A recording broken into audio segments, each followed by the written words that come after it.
The problem reads if 8.2 grams of KCl O3 reacts, calculate the mass of KCl, then calculate the mass of O2.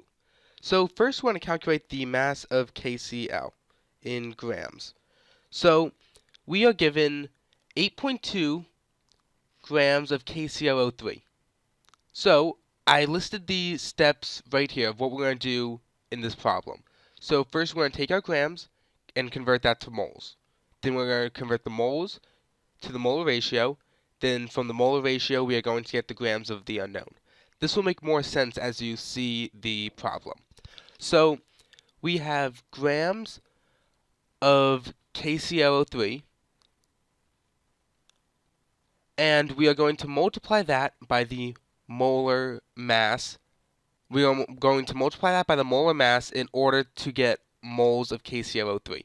So whatever we want on top, we put in the numerator.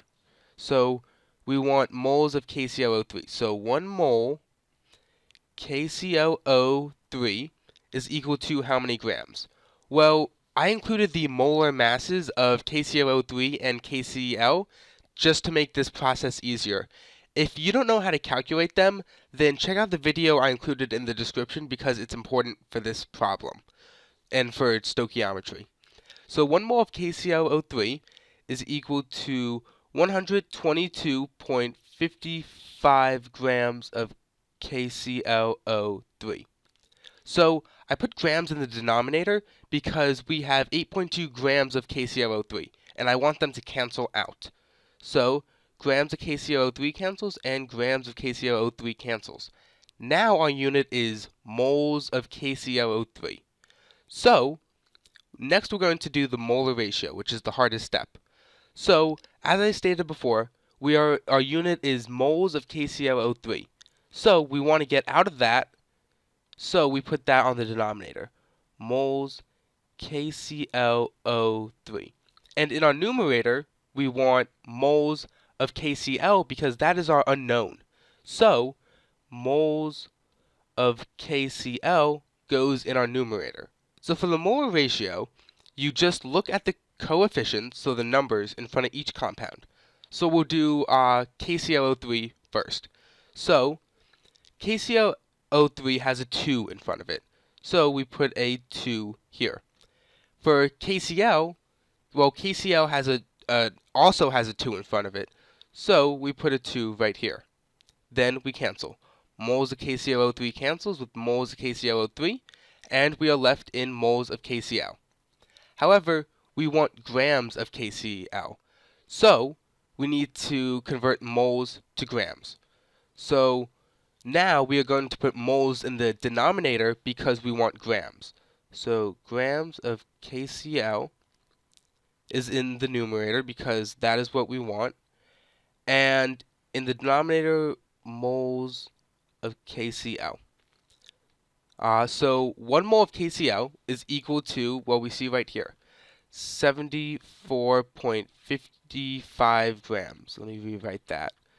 74.55. So moles of KCl cancels with moles of KCl, and we are left in grams of KCl. That is what we want because we have to calculate the mass of KCl. So we just finished. So now I'm going to rewrite the problem so that you can see what is being multiplied on top and what is being multiplied on bottom. So 8.2 times 1 times 2 times 74.55. I'm just rewriting the numerators. And 8.2 goes on the numerator because it's by itself. If anything is by itself, it goes on the numerator. So that's an 8.2, not 8 times 2. On the denominator, we have 122.55 times 2 times 1.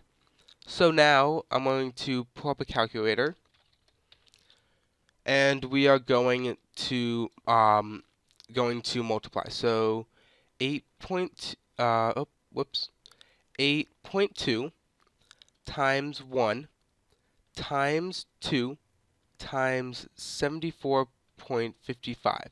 So that's for the numerator.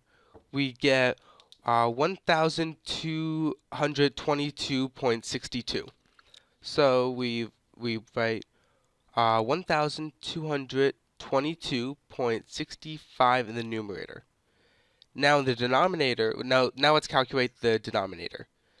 So 122.55 times 2 times 1 equals 245.1.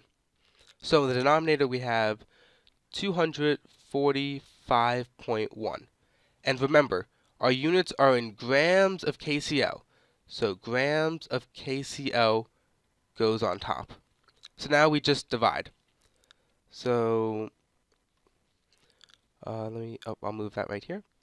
So 1,222, 0.65 divided by 245.1 is equal to 4.988-ish.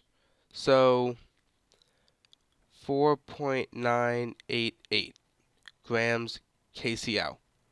Well, this is correct, but we have to convert it to sig figs. So we're given 8.20, so 3 sig figs. So our answer can only have 3 sig figs. So this rounds to 4.99 grams of KCl. That is our answer for number 1.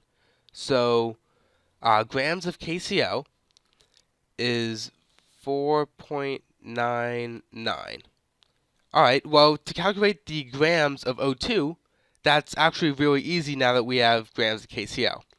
All we do, since mass has to be conserved, there has to be an equal amount of grams on both sides.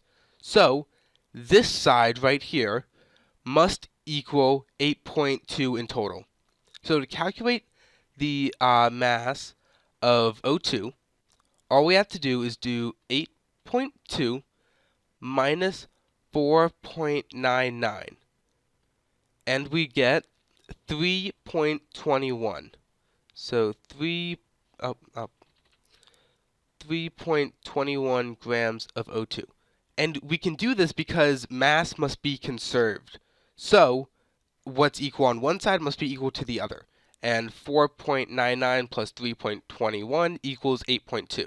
So that is how you find out the masses of KCl and O2 when you are given KClO3. And you can use this for any problem, any stoichiometry problem. And that's it. Thank you for watching.